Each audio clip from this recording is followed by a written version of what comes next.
Alors, mes amis, comprenez ceci. La vraie liberté ne réside jamais dans la fuite, dans le besoin d'être validé, dans le théâtre des apparences. La liberté, c'est la maîtrise de soi, la capacité de rester entier quand tout s'effondre autour de toi. Combien d'hommes aujourd'hui pensent guérir après une rupture? Beaucoup. Mais combien guérissent réellement? Très peu. La plupart se contentent de performer.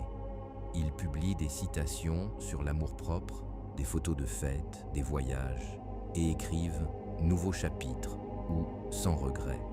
Mais si tu écoutes attentivement, tu entends les fissures entre les mots. La vérité ne crie pas toujours. Elle fuit. Ils ne veulent pas réellement la paix. Ils veulent des applaudissements. Ils veulent que le monde regarde leur profil et pense « Waouh, il va bien, il s'en sort ». Parce qu'à l'ère des réseaux sociaux, l'attention est devenue la nouvelle validation et le silence ressemble à un échec. Alors que font-ils? Ils construisent une illusion digitale, un montage de bonheur destiné à cacher la douleur derrière des filtres et des sourires calculés. Et c'est drôle, non? Ils peuvent te bloquer, te désabonner, agir comme si tu n'existais pas, et 2 jours plus tard publier quelque chose sur la protection de leur énergie. Ce n'est pas la paix, c'est de la performance. C'est leur manière de dire « Crois-moi, je vais bien ». Mais au fond, ils ne se convainquent même pas eux-mêmes. Imagine un magicien sur scène. Il fait disparaître une pièce et la foule s'extasie. Mais si tu observes de près, tu vois qu'il l'a simplement cachée dans sa manche. C'est exactement eux. Ils veulent que tu crois que l'amour a disparu. Mais tu sais, toi, que ce qu'ils cachent est toujours là, dans un endroit où ils pensent que personne ne regardera. Ils publient des photos souriantes, non pas parce qu'ils sont heureux, mais pour paraître heureux avant que tu ne le vois. C'est une course silencieuse pour prouver qui a gagné la rupture, qui a tourné la page le premier, qui est plus désirable, plus fort, plus détaché. Mais, comme le disait Marcus Aurelius, l'opinion de 10 000 hommes ne vaut rien si aucun d'eux ne connaît la vérité.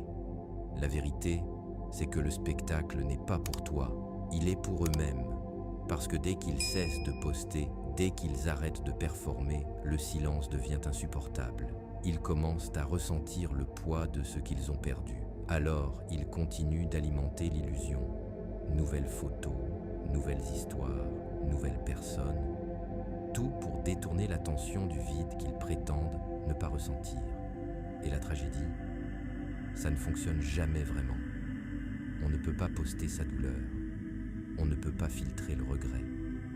Quand tu regardes ce phénomène, tu comprends pourquoi certains hommes deviennent obsédés par chaque détail. Ils regardent qui a vu leurs stories, scrollent ton profil sans rien liker, postent délibérément pour attirer ton attention. Ce n'est pas de la confiance, c'est de l'envie. Ils ressentent ton silence comme la gravité. Ils tirent sur leur orgueil, sur leur ego, sur leur curiosité. Ils ne supportent pas de ne pas être vus par la seule personne qui les a un jour réellement vus. Et c'est pour cela qu'ils deviennent plus bruyants, publient plus, sourient plus fort. Ton calme est devenu leur miroir, et ils n'aiment pas ce qu'ils y voient. Mais voici le mensonge qu'ils vivent. Ils pensent que s'ils font croire à tout le monde qu'ils vont bien, ils finiront par le croire eux-mêmes. La réalité, mes amis, c'est que le bonheur fondé sur le faux semblant est fragile.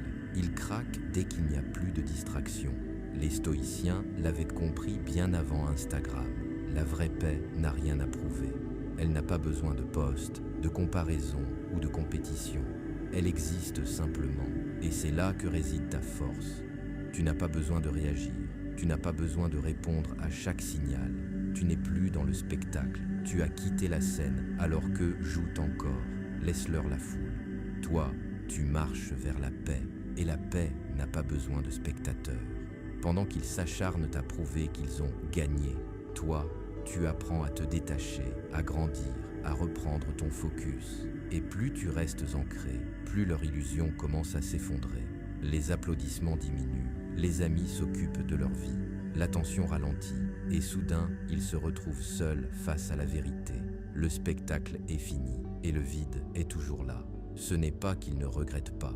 Ils ne savent juste pas comment affronter ce vide, parce que le regret ne se voit pas en photo. Il vit dans les moments de silence, les scrolls à 2 heures du matin, les chansons qu'ils zappent parce qu'elles leur rappellent toi, la manière dont leur sourire disparaît trop vite quand la caméra s'éteint.